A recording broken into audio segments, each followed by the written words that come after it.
back down and shut your trap. It's time for Keeping It Sports with M3. Are you ready? Are you ready? Well, I'll need some beer. Are you ready? You have to ask me nicely. Come on now, don't be bashful. Are you ready?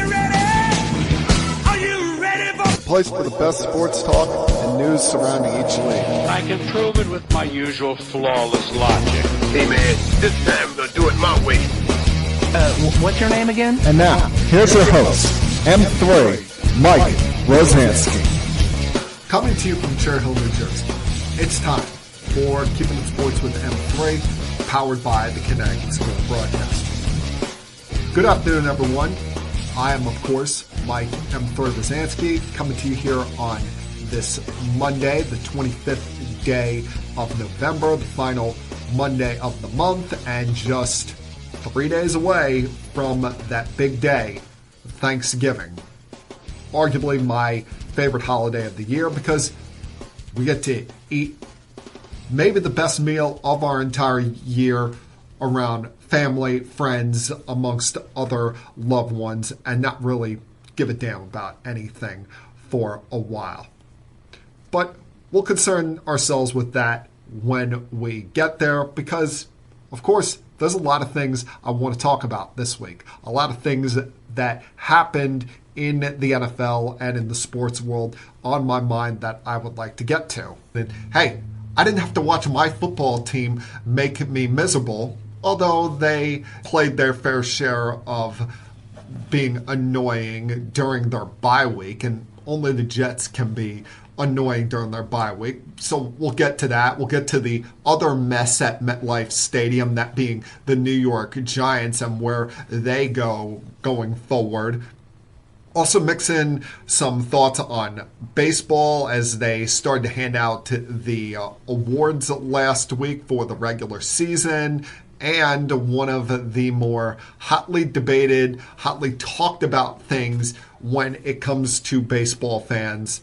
The Hall of Fame ballot was revealed last week. So give you some thoughts on that as we go along here. But what a wild, fun, exciting Week 12 we had in the National Football League. Starting with a snow game on Thursday night between the Browns and the Steelers.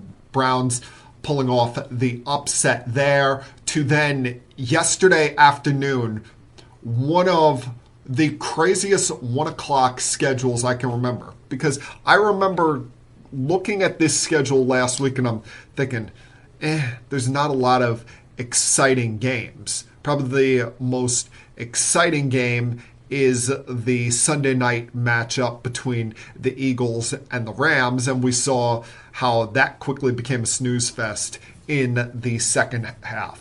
But there weren't a lot of games where I was looking at it saying, oh, I'm going to rush home from work, really be excited for these matchups. But that's the great thing about sports. That's the great thing about the NFL. That's why they call it an any given week sport. Because just when we expect something to happen, magic takes place. To pull you guys behind the curtain a little bit on how I spend my Sundays when I'm not at MetLife Stadium watching the Jets. On Sunday afternoon, if the Jets are not on or their game hasn't taken place yet, my full attention is on the NFL Red Zone. The NFL Red Zone to me is one of the greatest inventions that the sports world has ever created. The fact that you get the feel, you get the sense of urgency of every game that is going on, and you will be sent to the big moments of those games, the big spots. And there's always a time, usually around 3 o'clock, when the games are either in the later stages of the third quarter or some games are hitting the fourth quarter, where Scott Hansen will refer to it as the witching hour, where, as he says, wins become losses and losses become wins, because you start seeing in the fourth quarter of close games some crazy things. Well, yesterday had to be the craziest witching hour I've ever seen. Take, for example, you get the Kansas City Chiefs going up against the Carolina Panthers. The Carolina Panthers, who are only playing for pride at this point, while the Chiefs are trying to protect the 1 seed in the AFC and rebound off of last week's loss against the Buffalo Bills. The Chiefs come in a 10.5 point favorite, and you're thinking, oh, this is going to be a make-right game for them. They're going to wax the Carolina Panthers. But funny things happen in the sports world, people. Sometimes you get these underdogs that will look at these Goliathans and be like, no, we're here to play. We're paid to play. We're going to bring it all game. For the Carolina Panthers, a game like this is their Super Bowl, because they know after January 5th, they're not playing any more football for this season. So they're going to play out the string, and some of those guys playing for their NFL lives. And take a guy like Adam Thielen, who's been in the league for 13 years. In his mind, he doesn't know whether or not this is going to be his final season. So, of course, you're going to get the best out of him. And even when the Panthers are trailing 27-16 heading into the later stages of the fourth quarter, they still had this vibrant energy to them. They still had this feistiness to them that Kansas City couldn't seem to overcome. Whether it be we're starting to see a maturation from Bryce Young, or it's, like I said, guys playing for their NFL futures. A rookie head coach trying to establish something, trying to establish a positive mentality, a positive vibe in this organization in his first year. They have 2 extended scoring drives in this game, and a lot of it was helped out by some of the sloppy play by the Kansas City Chiefs. The Kansas City Chiefs, while they are 10-1, it hasn't been a dominant 10-1. As we've talked about before, they have the worst plus-minus differential of any team to have this record this late in a season in the modern NFL era. There have been 32 teams that have started 9-1 or better, and they have the worst amongst them of plus-minus differentials. And the 2 weaknesses of the Kansas City Chiefs all year long that we've pointed to are the tackles on their offensive line and their corners. And their corners mostly because they're young guys. They're still trying to get their feet under them in the NFL. And these corners were making constant mistakes in the later stages of the fourth quarter, whether it be not turning around and seeing where the ball was and being forced to make a pass interference penalty to prevent the Panthers from catching the ball.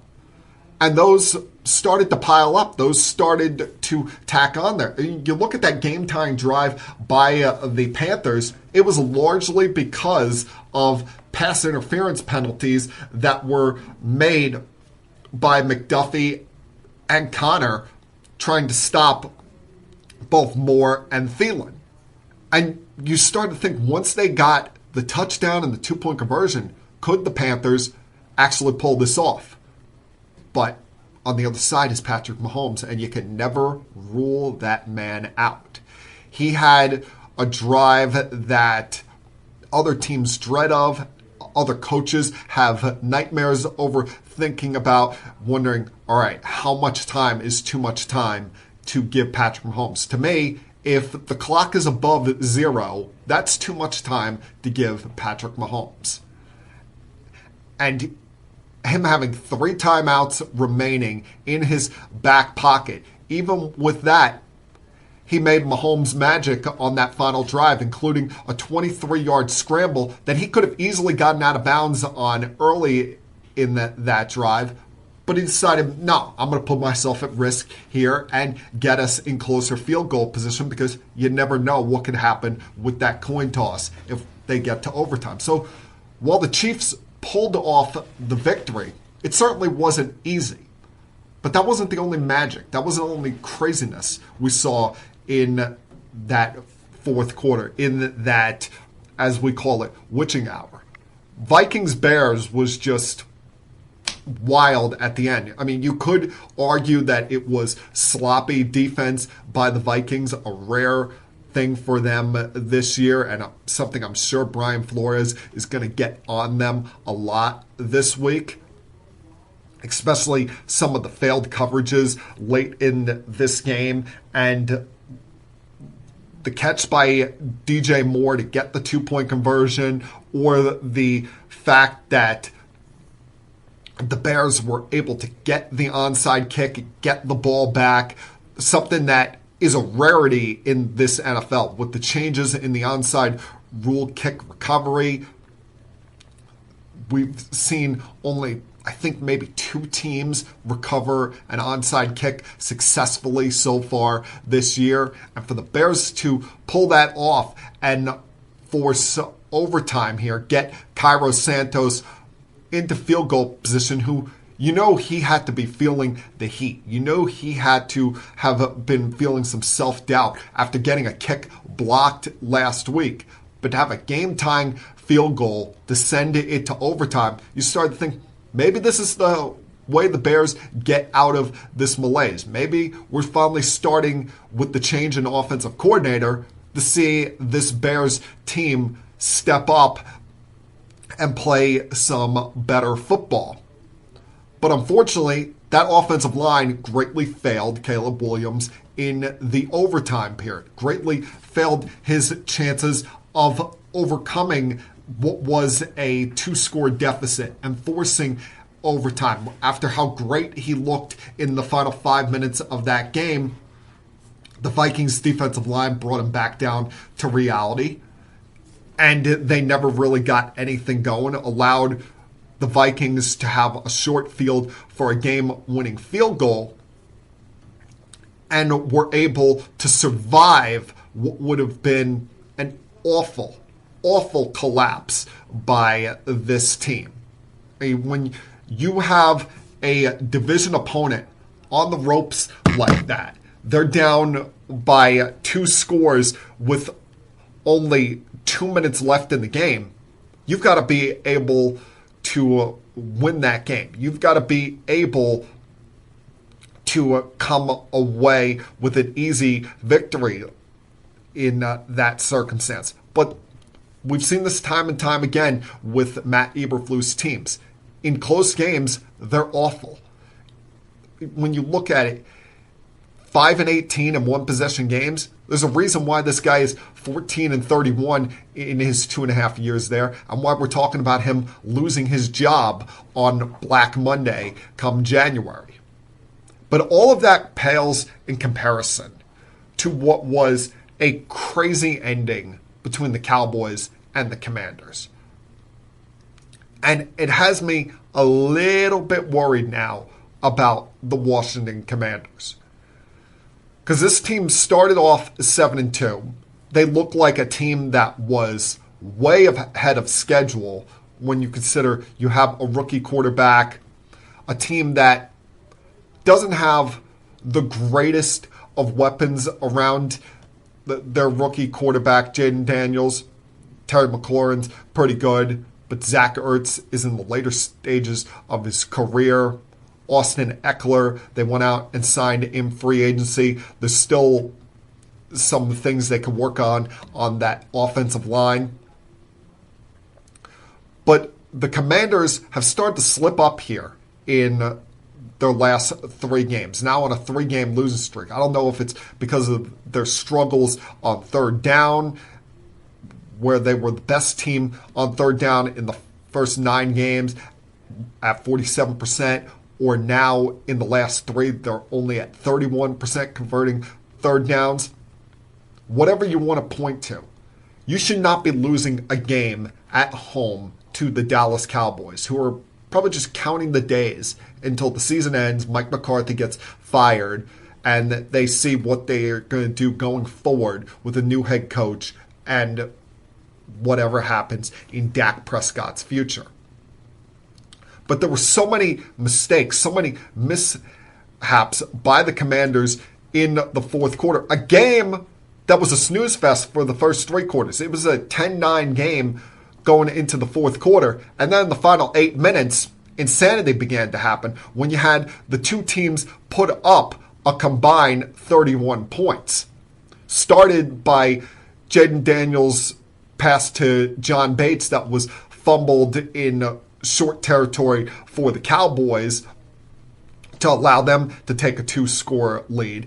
And then even when the Commanders were able to fight back, go on a long touchdown drive of their own, Cavante Turbin takes the ensuing kickoff 99 yards on a return to put them back up by 10 that started off with that crazy spin move that completely screwed up everybody on that play. But what had to be the most damning and concerning part for the Commanders is the ineptitude of their kicker, Austin Seibert. Because they finally get him back after missing a couple of games due to a right hip injury. Yes, he made a 51-yard field goal early in the game.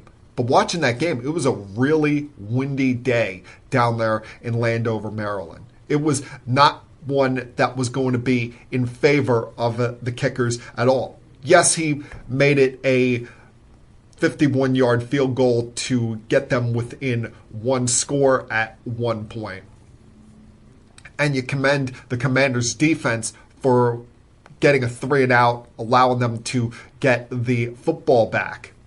But just when you have what seems like another Jaden Daniels miracle, another wild moment for this franchise, a complete blunder by the Dallas Cowboy defense, allowing Terry McLaurin to pretty much run straight up the field on them for an 86-yard, what should have been game-tying touchdown.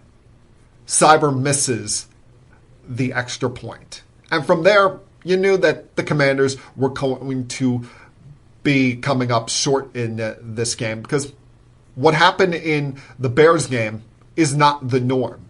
We don't see teams typically recover the onside kick. Now, the stupidity in the onside kick was not even by anything the Commanders did. It was by Thomas of the Cowboys.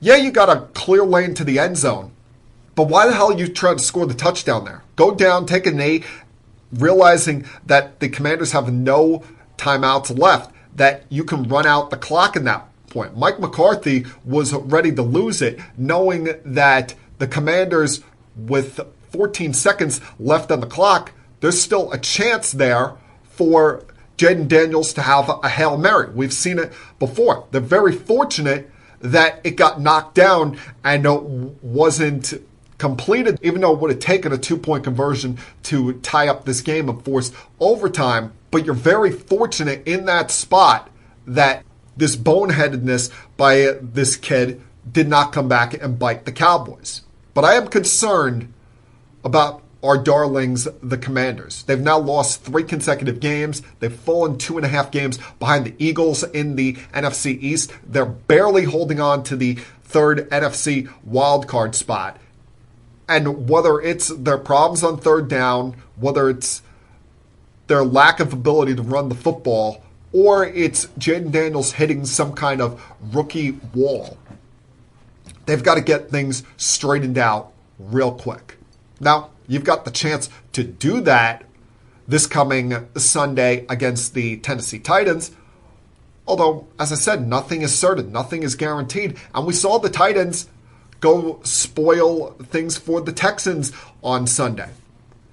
And that's just, in my mind, a bit of the wildness that we're going to see over this final 5-6 weeks we've got in the rest of the NFL regular season, because There are teams that really have nothing to play for. Teams that have pride, unlike certain teams in this area, that are going to want to play spoiler, that are going to want to be that team that either knocks somebody out of the playoffs or prevents somebody from getting a home field advantage in the playoffs. There's still so many scenarios that can play out, so many teams that are going to be scratching and clawing for their playoff lives.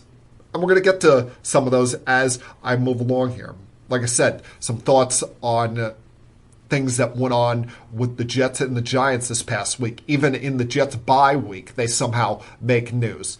Mixing some baseball and basketball as we move along here. So plenty left for me to talk about this week. Glad you guys could tune in as usual, whether you're listening to the podcast version that gets posted on Tuesday or you're watching the live feed on either Instagram or Facebook. As I tell you each and every single week at this time, please sit back, relax, help put your feet up if you feel like it. I continue keeping it sports with M3. I'll be back.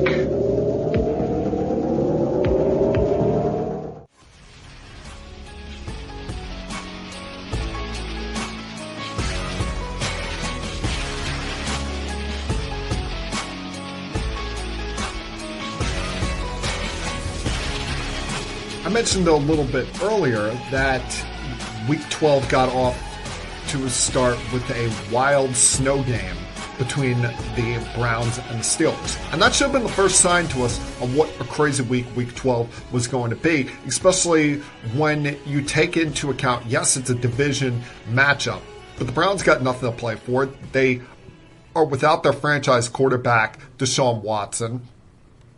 Nick Chubb has just come off of injured reserve recently.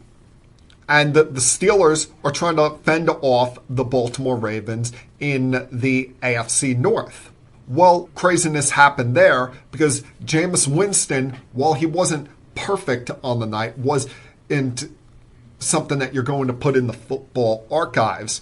He provided this Browns team with a spark and energy, as well as the dominance of Myles Garrett to carry them back after blowing a 12-point lead in the fourth quarter and rebounding with a game-winning drive against the Steelers in the final couple of minutes, including what was a very gutsy pass by Jameis Winston on a third down where he had so much pressure coming his way and was able to connect with Jared Jeudy. Nick Chubb then gets the go-ahead score to win this game, essentially, for them. And the two things that I come away from this game are, number one, I am looking forward to the day when Jameis Winston starts a podcast. That is someone, of all of these professional athletes, that really needs to do a podcast, whether it's during his playing career or he waits till he's done. Because just listen to that guy talk about anything. Hell, there's a clip somewhere out there on a Barstool podcast that he did one time where he talks about Mike Evans and Mike Evans growing up around water.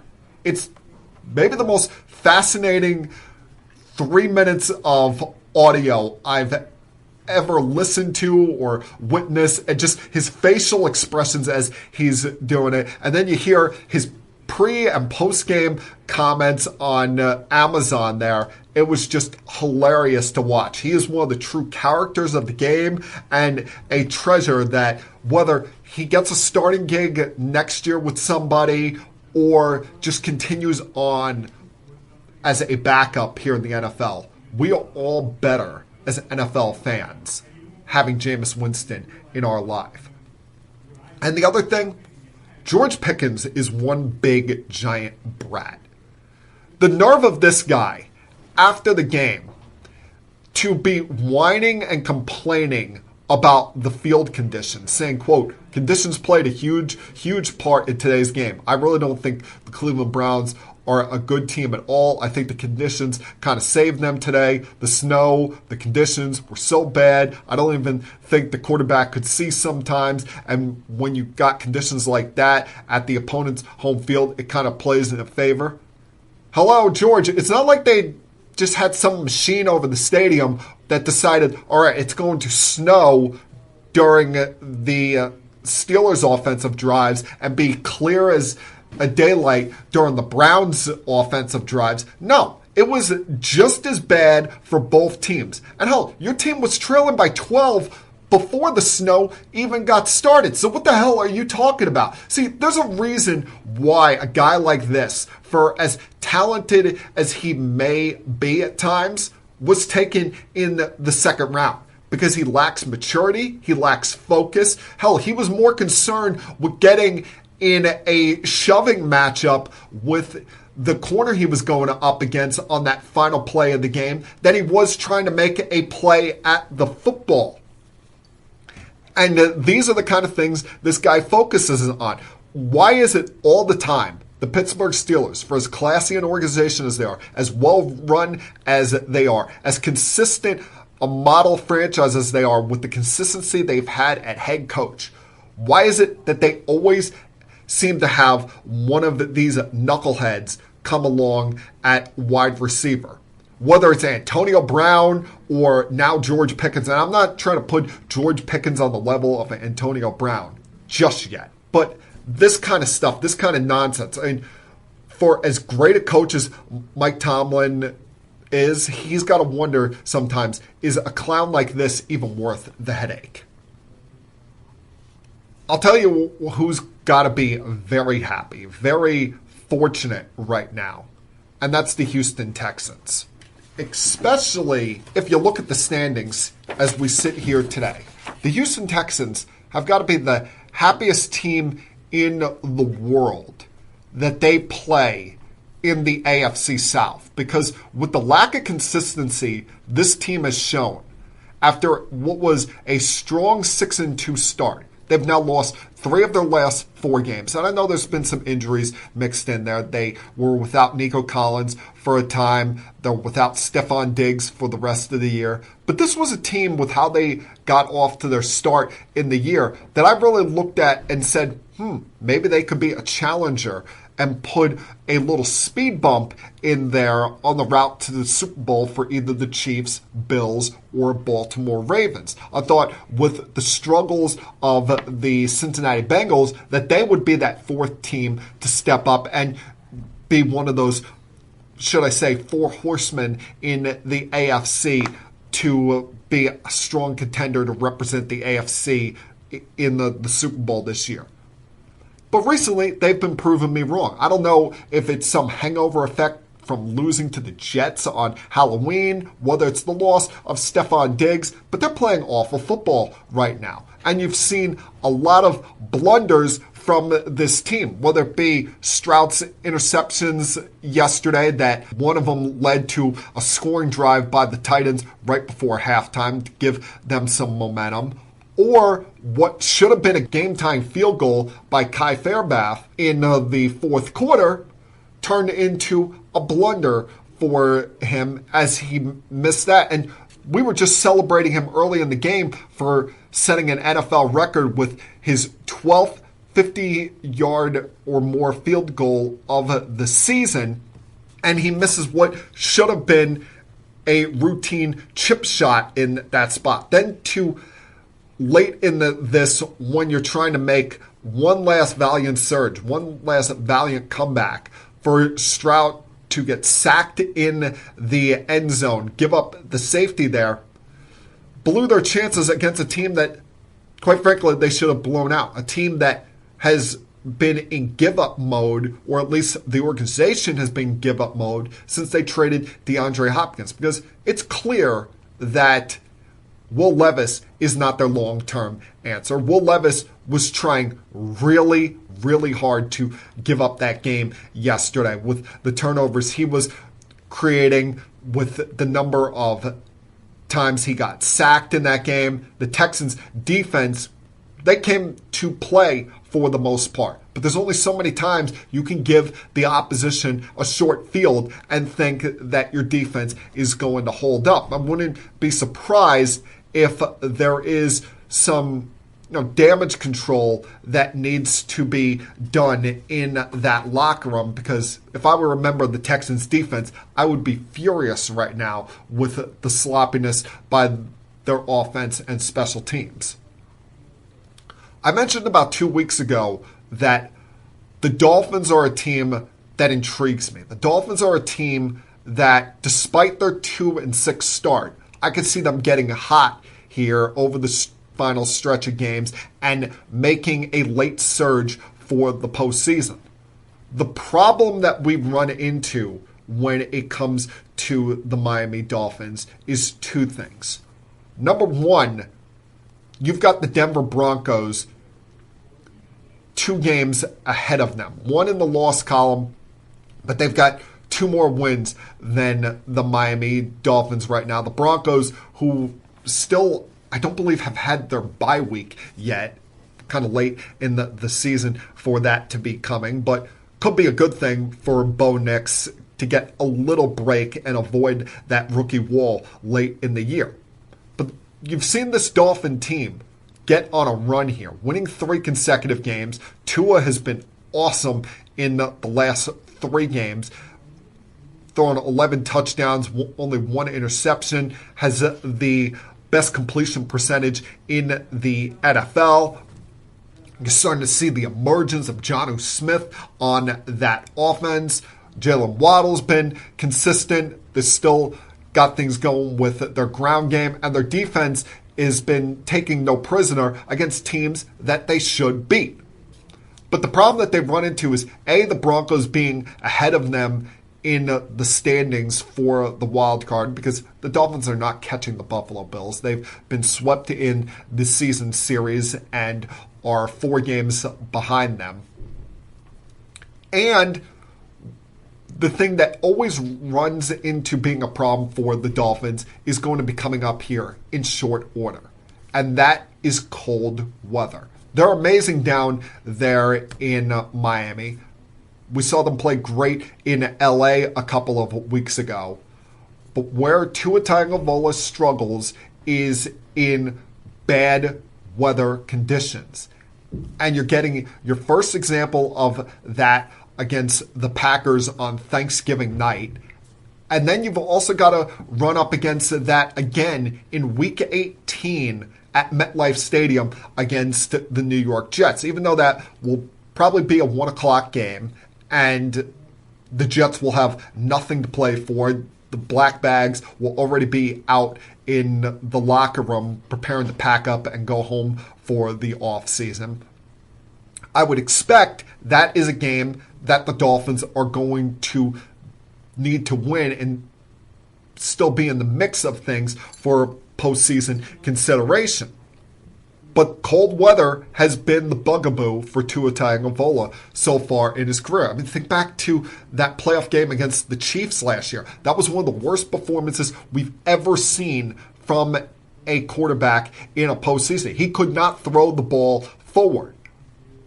So those things are things I worry about for the Miami Dolphins as far as if they're going to make some kind of a late surge here.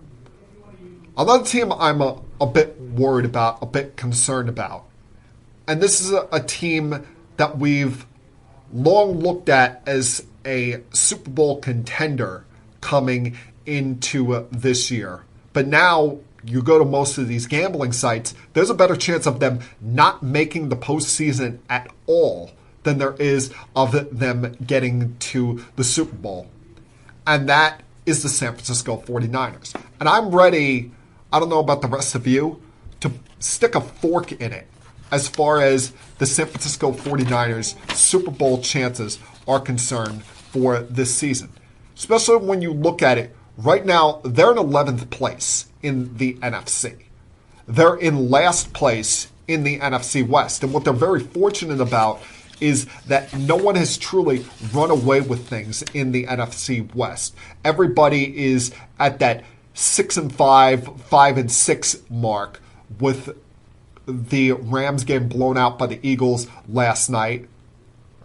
then you take into account Seattle's defense just flat out shutting down Kyler Murray yesterday. Another reason why I'm not a big believer in Kyler Murray as a quarterback. I think people greatly overrated him based off of his performance against the Jets, who have seemingly giving up on this season.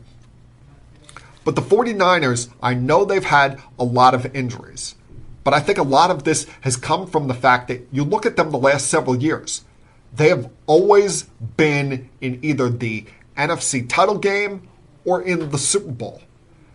And outside of the quarterback, Brock Purdy, and one wide receiver in Deebo Samuel, there's a lot of age on that team. There's a lot of miles that have been building up there with that roster, them going so deep in the postseason every single year under Kyle Shanahan, and not being able to get over the hurdle, not being able to accomplish that goal that they have not accomplished since the Joe Montana, Jerry Rice era. And that is, of course, winning their 6th Super Bowl championship. That is something that has been a bugaboo for this franchise that they have not been able to overcome.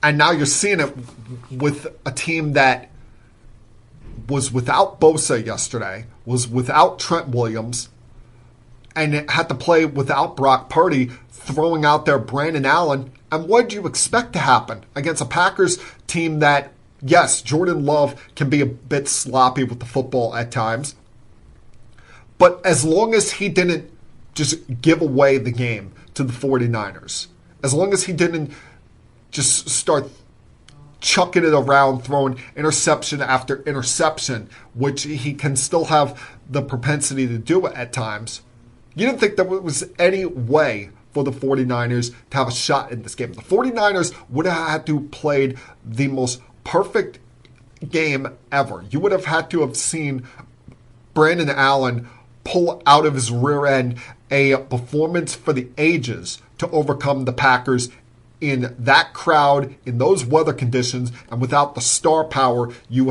had last night. And when you mix into it his 2 turnovers and the fumble by McCaffrey, the fact that the Packers were able to continuously capitalize off that with all of those short fields, and the 49ers defense was missing tackle after tackle. They're very fortunate that it was a 17-7 game at halftime, because it damn sure didn't feel like a 17-7 game. This is a team that, while they're as talented as anybody in the league, they have not been able to seemingly keep their guys on the field together for more than one game consistently all year long. And then when you take into account the way the Eagles are playing, the fact that the Eagles are on a 7-game winning streak after beating down the Rams last night, the remarkable MVP level performance that we're getting out of Saquon Barkley, and the dominance by the Detroit Lions. You put this 49ers team on the field with either one of those teams right now, they're getting smacked around. I don't care if it's in Santa Clara, Detroit, the city of brotherly love, Mars, wherever you want to put the game.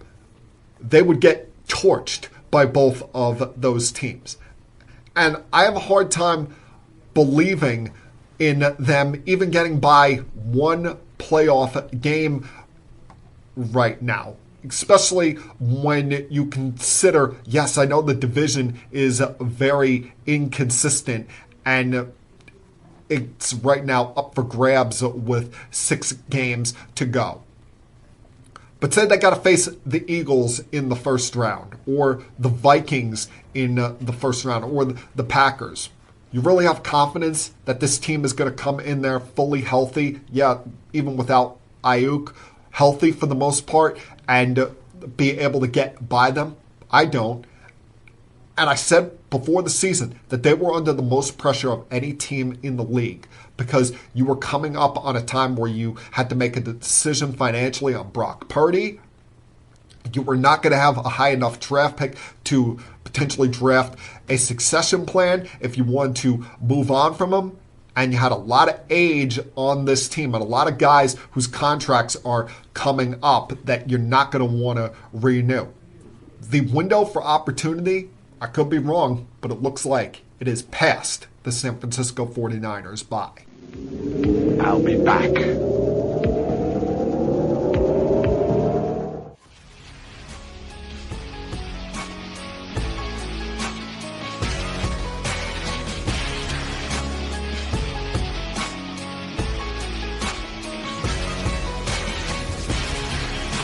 Can't say I was the biggest fan in the world of how the Daniel Jones situation got handled last week. And it was right before the podcast that the news had broke about Daniel Jones getting benched.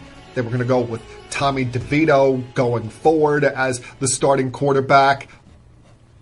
And what was weird about the whole thing is you had signed Drew Lock to be your backup. You kept him as the backup, and you move Daniel Jones to not just third string, but fourth string, and having him play safety on practice squad or scout team for the Giants during walkthroughs on Wednesday and Thursday, which to me came off as just so insulting. And listen, I'm not going to sit here and defend anything Daniel Jones has done playing-wise. He was awful for the most part in his 6 years as the Giants quarterback. And the Giants, as a franchise, made a huge mistake signing him to the contract that they did. They should have signed Barkley to the extension after the franchise tag and then used the franchise tag on Daniel Jones and had it be one more year you were paying him to see if his 2022 season was real or if the Giants needed to go further quarterback hunting. And instead, they locked themselves into a deal where they were guaranteed to pay him for the next 2 seasons.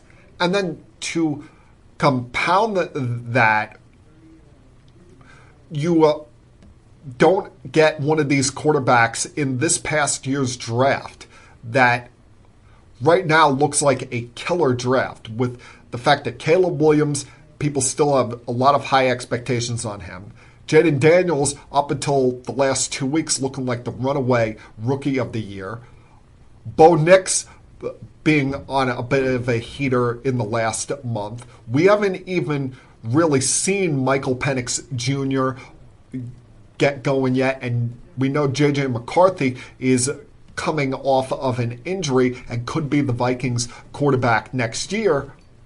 This could be a missed opportunity, especially because I'm looking at this coming year's draft, and I'm not the biggest Shadir Sanders fan in the world, and I have not seen a lot of Miami's Cam Ward to really draw an opinion on him. In fact, up until this weekend, the guy that I've been mostly a fan of is Jalen Milrose of Alabama, but we saw him struggle and be turnover prone against Oklahoma on Saturday night, and in all likelihood kill their chances at the college football playoff. So I think the Giants all the way around have been handling the Daniel Jones situation the last 3 years very wrong, but they made up for it on Friday. Yes, it's going to hit them salary cap wise over the next year with the number of dead cap money, but I thought it was a right, prudent move after you basically humiliated the kid by having him play scout team safety for a couple of days at practice to agree to his request to be released, allow him the opportunity to maybe latch on with another team for the rest of the year. And unless it's a bad team that lost their quarterback like the Raiders did with losing Gardner Minshew for the rest of the year with his collarbone injury yesterday, in all likelihood, the team he joins is not going to have him starting right away. He'll be put in there as a backup or a third-string quarterback, especially if it's a team in playoff contention. But you did right by a kid who even with all his struggles, he handled himself in a very classy manner in his 6 years here with the New York Giants. Said the right things in interviews, was always there after the game to talk, whether it be win, lose, or draw. Whether he threw for 2 touchdowns and ran for another or had 4 turnovers in the game. He always stood in front of his locker and took all of the bows and arrows from the difficulty that is the New York media. And now you look at this Giant team, you wonder their direction going forward. Because what's going to happen with Joe Schoen? What's going to happen with Brian Daboll? Why haven't we heard any reaction from the Mara family or the Tisch family on whether or not they're going to hold on to these two after the year? Why are we continuing to live in this cloud of doubt with what could potentially happen with the New York Giants? Personally, I think it would be making a mistake moving on from Brian Daboll. I think he's a very good head coach who's in a bad situation here because you don't have your future quarterback on this team. It's not DeVito, who got beat up by the Buccaneers yesterday, and it's definitely not Drew Lock. But there's not a lot of talent on this team to go around that. Now, it shouldn't have been Malik Neighbors yesterday that was calling that out when after the game he was saying that this is beyond a quarterback problem. And then you have one of the only true leaders on that team, Dexter Lawrence, called the team soft, say they got their ass kicked by the Buccaneers. Let's face it, the Bucs took their foot off the gas pedal in the second half. They could have put up 45, 50 points if they felt like it. But their defense just made life a living hell from Tommy DeVito's standpoint, and that offensive line provided him no protection all game long. But this is a Giant team right now that doesn't seem to have a lot of answers on the direction that they're heading, doesn't have an answer at quarterback, and this does not look like the draft class, at least by my perspective, to be going chasing a quarterback. Personally, what I would do if I were the Giants, I would sign a bridge type quarterback this coming off season. Someone in that Sam Darnold, Gardner Minshew category. Jameis Winston, you want to throw his name in there if he's available as a free agent. Go sign one of those guys. Take this draft pick and offer it up to the highest bidder. Because I don't see the Giants winning a lot of games for the rest of this year. They're 2-9. They've lost 6 consecutive games, and we're already seeing players on this team completely check out. I would use that draft pick to trade to someone who is desperate to get either Shadir or Cam Ward and go fill up a lot of other needs. Build the foundation on this team before you go out there and get your young quarterback. Because that's another piece of the problem that failed Daniel Jones. While he shouldn't have been taken at 6th overall, you did not have a good foundation in place. You had one true elite player in Saquon Barkley, but there wasn't a lot of talent around him on those Giant teams. It's been long a problem with the Giants, their offensive line, something they still are having struggles with. You need to get upgrades at the corners and safety positions. You need another wide receiver to be the Robin to what seems like Malik Neighbors' Batman. So there's a lot of things that the Giants need to fix on this roster. And I don't think just tanking to get that first or second pick is going to solve all of their issues by drafting a quarterback. If you're going to stink, finish 2-15, 3-14, 4-13, somewhere in that range, and you get one of those top picks, I would trade it and see what can be given back to you and build up the roster more before trying to force the issue for a young quarterback. What a surprise. What a positive sign it is that the New York Jets they can't seemingly stay out of the news. They can't seemingly stay out of the headlines. Even in their bye week, they've got to be making noise. And it's become their tradition to be making noise, making headlines on Tuesdays. That's when we saw the Davante Adams trade take place. That's when we saw Robert Saleh get fired. Well, add a new one to it as Joe Douglas got fired last Tuesday afternoon. And listen, he was a dead man walking anyway. While he did a lot of good things here when it comes to drafting players like Garrett Wilson, Jermaine Johnson, even with the struggles of Sauce Gardner, that 2022 draft class on paper looks phenomenal. The players that you were able to get out of that. Those three guys in the first round. Be able to draft Breece Hall in the second round. Even in other drafts, some good players that you were able to select with Elijah Vera Tucker, Sherwood, Michael Carter, able to pluck off waivers Quincy Williams and turn him into a very successful player for this team. But what will always be held against Joe Douglas in his resume as a Jets general manager is the drafting of Zach Wilson at second overall. Because at that, you moved on from Sam Darnold, who's been a much better player than Zach Wilson ever could be. Sam Darnold has actually had success after his Jets life, while people realize that Zach Wilson is a clueless little child that can't be trusted at the starting quarterback position. And then that forced your hand to go get Aaron Rodgers.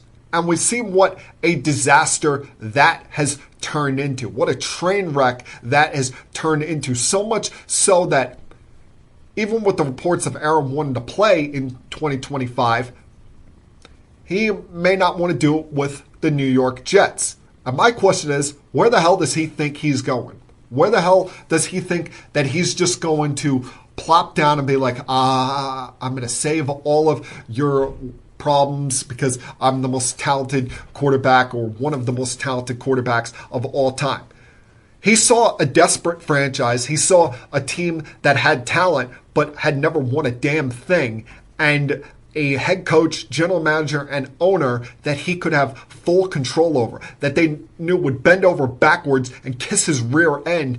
And what have they gotten out of it? The most overhyped Monday Night Football opener in the history of the NFL, in which 4 plays in, he tore his Achilles. Then some of the offseason nonsense where you had a fear for about 5 minutes that he was going to leave the Jets and go try to become the vice president of the United States. Him skipping a OTA so that he could go on a trip to Egypt. All of the talk of ayahuasca. And now you have a team that is 3-8, and he's had his buddies force trade onto this team, and he has not played well at all. But the problems go beyond just Joe Douglas horribly drafting Zach Wilson, the Aaron Rodgers experiment not working out. Ladies and gentlemen, the biggest problem with the New York Jets is their owner, Woody Johnson. Woody Johnson, I say this with the utmost disrespect intended, is by far the worst owner in the NFL. The most meddling owner in the NFL with what we have learned about him recently. With all of the reports that have come out via the likes of Diana Rossini and Connor Hughes, who have been following the Jets step by step throughout this process and have called out all of the BS that have gone on. And we've started to see it more and more over the last 6 days. More leaks come out on what a horribly run franchise this is. Whether it be after that Thursday night victory where the Jets were on the high of highs. They struggle against the Broncos in a rainstorm, and Woody Johnson actually told the coaching staff that he wanted Aaron Rodgers benched.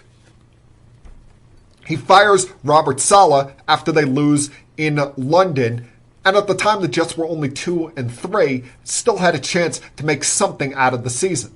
But you saw this defense has collapsed since they fired Saleh and had to make the defensive coordinator the interim head coach. A defense that you let one of your best pass rushers go this past offseason when you had a deal on the table to extend him. Woody Johnson blocks that.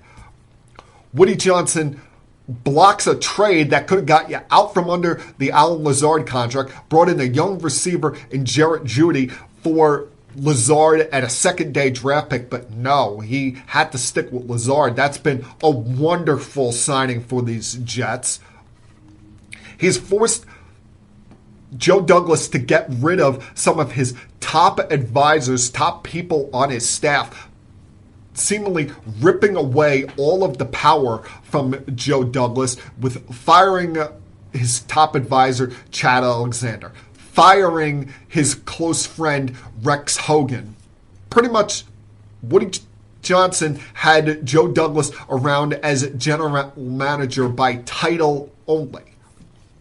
And then when you take into account that the signings of Mike Williams and Tyrone Smith were Woody Johnson driven, he pushed hard for the Devontae Adams trade just to get a shiny new toy. And then they couldn't get a deal done with the Hassan Reddick negotiations.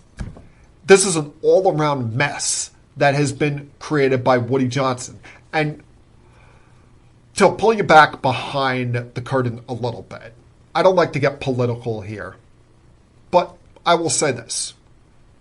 While I did not vote for Donald Trump to once again be the president of the United States, this is one time where I'm potentially relieved about him becoming the once again president of the United States. Because maybe then if he does name Woody Johnson the ambassador to whatever country, the UK or wherever, maybe this will begin the eventual process of Woody Johnson selling the New York Jets. Because the Jets are going nowhere if this man continues to be their owner. He is horrible. He is hideous. It is time to move on from the Woody Johnson era. You realize that the New York Jets have not made the playoffs in now 14 years. They have not had a winning season in 7 years. This is a mess that he does not deserve to dig out from, and a mess that he cannot solve.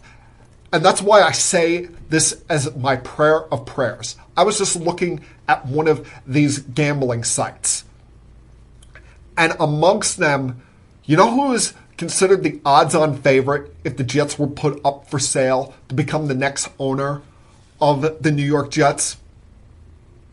Give you a second. That's right.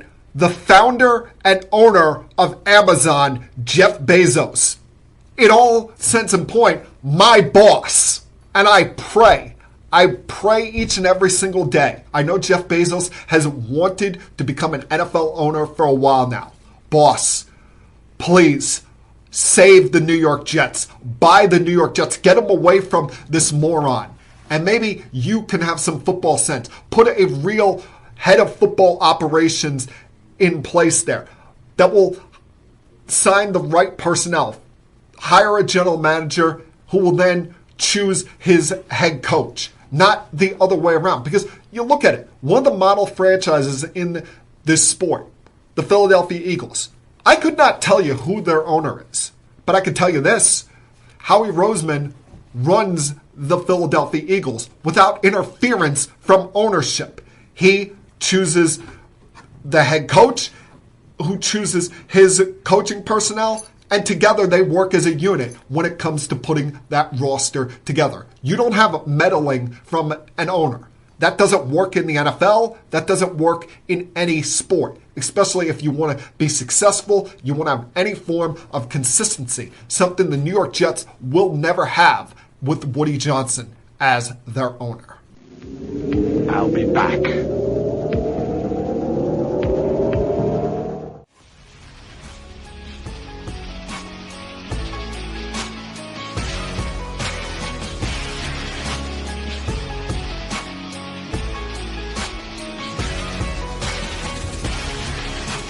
If you're a Philadelphia sports fan, you have to be extremely pleased and happy by the season that the Eagles are having, the MVP level season that Saquon Barkley is putting together, the fact that they've seemingly been able to push off to the side a lot of the Nick Sirianni nonsense from earlier this year, and give you something to laugh and cheer about, especially when you consider how awful a start the Philadelphia 76ers are off to.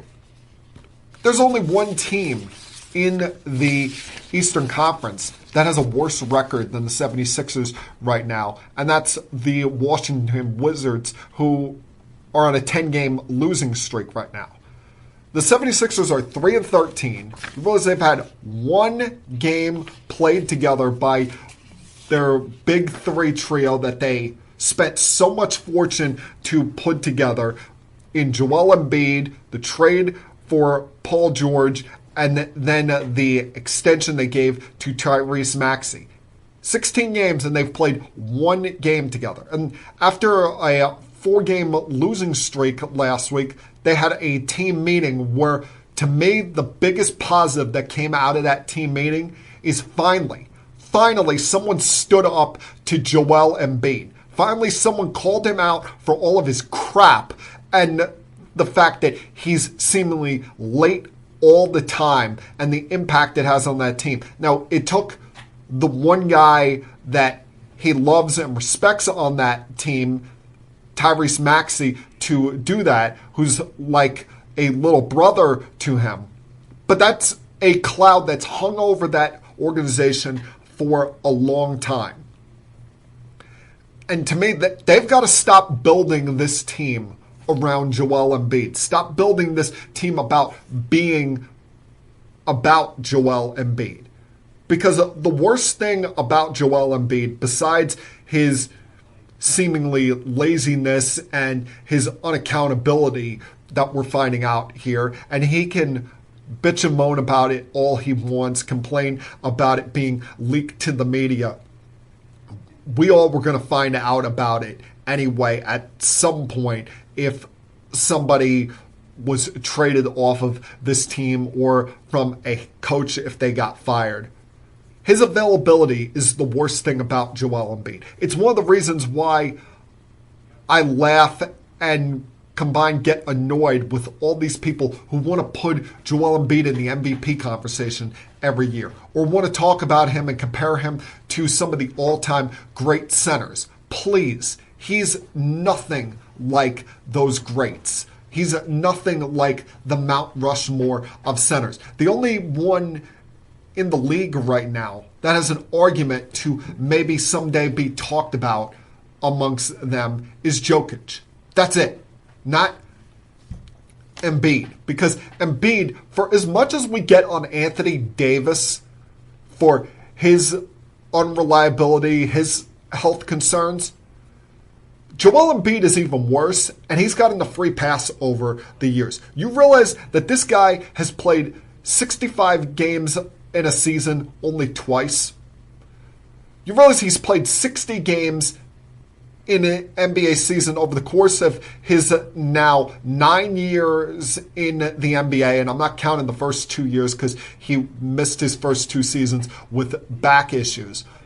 But over the course of 9 seasons that he's played in the NBA, he's only played 60 games or more 4 times. And this is a guy that wants to complain about things, wants to complain about the minimum for postseason awards, postseason honors, and a guy that had the gall after being unhealthy in the first round against the Knicks, had the gall to go play for Team USA in the Olympics this past summer, and now he's only played in 4 of 16 games this season. If I'm a Sixers fan, I'm wanting this organization to build the team around Tyrese Maxey and some of the other young players on the team. And I'd start looking for possible avenues to trade Joel Embiid. Because this trust the process era is over. It has not worked out with Joel Embiid being your lead guy. And he's just one big, unreliable pain in the ass that you should want to move on from sooner rather than later if you want to move on as a franchise. We're at that time of the year that I kind of dread in the baseball offseason. And while nothing has really happened yet, I know we saw Kikuchi sign a 3-year deal with the Anaheim Angels earlier today. 2 things have happened in the last week. One, baseball finally revealed the winners of their regular season awards, and I don't understand why you've got to string it out with 1 week naming these 3 finalists for each award, and then the next week, each night you announce a different award winner. Just announce them all at once. The NFL does it the best. The NFL does it right after the postseason is done with, or right before we're getting to the Super Bowl. They have their NFL honors. They don't string it out and take, a week and a half to 2 weeks to do it. And don't give us these false nominees that have really no chance of winning the award. The MLB's trying to draw some much unnecessary attention at a time where no one really gives a damn. Just tell us who the MVP, Rookie of the Year, Cy Young, and Manager of the Year are, even though we pretty much could guess those all from a mile away. But the other thing that happened in the last week is the revelation of this year's Baseball Hall of Fame ballot. And you had several guys returning for this. Remember, you have to receive at least 5% of the vote to remain on the ballot. Some of these guys at the bottom of the ballot who got votes is just flat out insulting. I mean, who voted for David Wright enough for him to get on the ballot a second year in a row? Good player, had at one point, maybe in his early stages of his career, you could argue was on a Hall of Fame trajectory, but injuries took away a lot of his talents, and he was only able to play up to like 2018, I think was his final year, due to all of the back issues. But you have a lot of guys that are coming back on here. Beltran is on for the 3rd year. I think he's going to get some more traction this year, was at only 57%. Billy Wagner's on here for the final time. He was at 73.8% last year. You got to get over 75% to get in the Hall of Fame. And I think he's got a good shot of making it because there are no other relievers on here. And the argument I'll make for Billy Wagner as far as being a Hall of Famer and why, in my mind, I think of him as a Hall of Famer. Yes, he didn't pitch it as long as Trevor Hoffman, so he doesn't have as many saves as him. But go look at their career numbers, strikeout rate, ERA, WHIP. Billy Wagner blows him away in all of those. And take into account, we don't hold against Hoffman the postseason blow-ups or the failures in the big spot. Why are we going to hold that against Billy Wagner? It makes no sense. It's a little bit hypocritical, if you ask me, when I thought he was clearly the more dominant reliever. I don't think any of the steroid guys are going to get in, Manny or A-Rod, so it's a moot point to talk about them, even though the writers are hypocrites for allowing David Ortiz in, just saying. But you look at the first-time nominees. A lot of insulting guys at the bottom that they're even listed here, the likes of Jason Vargas and Ian Desmond, Francisco Lariano, Clay Buchholz, Melky Cabrera, Carlos Gonzalez was good there for a while, Brian McCann. guys, good players. They lasted in the league long enough to be put on this list. But those guys aren't Hall of Famers. The guys at the top of this list are the guys that you talk about. And my rule has always been with the Hall of Fame that when I say their name, if I have to go into an argument for them or have to even think about it, then they're not a Hall of Famer. Like, I was talking about Wagner a minute ago. That's not something I even thought about the first time he was on the ballot. I'm like, oh, he's a Hall of Famer. I just didn't think he was going to get in the first couple of tries because these writers seem to hold it against you if you're a reliever not named Mariano Rivera. But I looked at his numbers, and I remember him when he pitched, and I thought he was every bit of a Hall of Fame level reliever. But the guys at the top of this list, Dustin Pedroia, yes, he won Rookie of the Year and an MVP, but never really thought of him as a Hall of Famer. Felix Hernandez is an interesting one because he looked like he was on a Hall of Fame trajectory, but his career just completely fell apart when he was about like 28, 29. So he's not going to get in. The only two guys on this first-time list that I look at as Hall of Famers are Ichiro Suzuki and CC Sabathia. Ichiro Suzuki, no questions needed, no conversation to be had, was one of the greatest hitters I've ever seen in my life. CC Sabathia, I think the end of his Yankee tenure might have saved him as being a Hall of Famer because there was a time there in 2014, 2015, where it looked like he was falling apart as a pitcher, where it looked like he was going to slump his way to the end of his Yankee career. But he was able to reinvigorate himself as a pitcher and turn himself around enough where he had a respectable ending where we're not going to look at his peak and completely disrespect it by his ending. Because during his peak, he was one of the best pitchers in baseball. Was he Roy Halladay? No. Was he at his best better than Johan Santana? No, but he had longevity over Johan Santana. Did he get viewed on that level? And I know he came after some of these guys, but like Pedro Martinez or the big three in Atlanta, Randy Johnson. No, he wasn't on that level. But this guy was one of the best pitchers in baseball during his era. I thought of him as a Hall of Famer before he started to fall apart in 2014, 2015, and I still think of him as a Hall of Famer today. I don't think he's going to get in on the first time. I think there will be a lot of these writers that say he's not a first ballot kind of guy and that will use their votes stupidly to protect certain guys on the ballot that they either like or want to have more conversation about. But in the end, I do think CC Sabathia is going to be a Hall of Famer. And when I look at this list, if I were voting, the guys I would vote for are Ichiro, CC, Billy Wagner, Carlos Beltran, Manny Ramirez, and Alex Rodriguez. That would be my ballot. And then I'd create a line right under there and have a write-in and put in Pete Rose.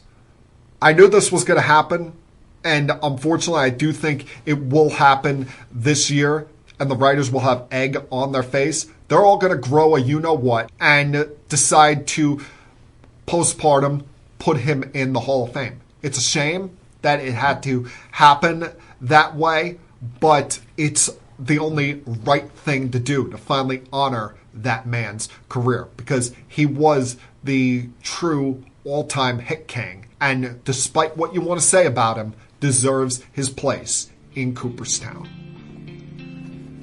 And that, my friends, was Keeping It Sports with M3 for Monday, November 25th, 2024.